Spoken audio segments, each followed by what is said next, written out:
ایک تھا شہزادہ، چھوٹے قد، بری صورت والا، جبکہ اس کے دوسرے بھائی لمبے قد والے اور خوبصورت تھے۔ ایک مرتبہ بادشاہ اپنے بدصورت شہزادے کو حقارت سے دیکھ رہا تھا تو شہزادے نے یہ بات محسوس کر لی اور ادب سے کہا، ابا جان، چھوٹے قد والا عقل مند لمبے قد والے بیوقوف سے بہتر ہے، اور چھوٹی جسامت والی چیز کی قیمت بڑی ہوئی ہوتی ہے۔ اسی زمانے میں بادشاہ کی ایک سخت دشمن سے جنگ شروع ہو گئی۔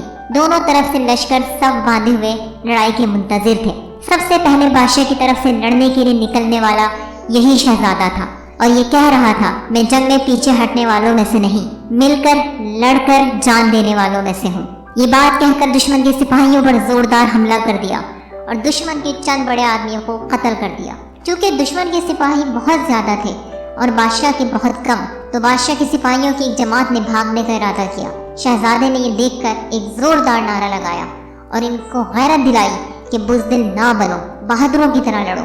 شہزادے کی اس بات سے ان کی غیرت کی رگ پھڑک اٹھی اور ایک مرتبہ پھر مل کر ایسا حملہ کیا کہ دشمن کے سپاہیوں کے پیر اکھڑ گئے اور بادشاہ کے لشکر نے کامیابی حاصل کر لی۔ بادشاہ نے اپنے شہزادے کو پیار کیا اور گلے لگایا اور سمجھ گیا کہ میری حکومت کا صحیح اور مضبوط وارث یہی ہے، نہ کہ دوسرے شہزادے۔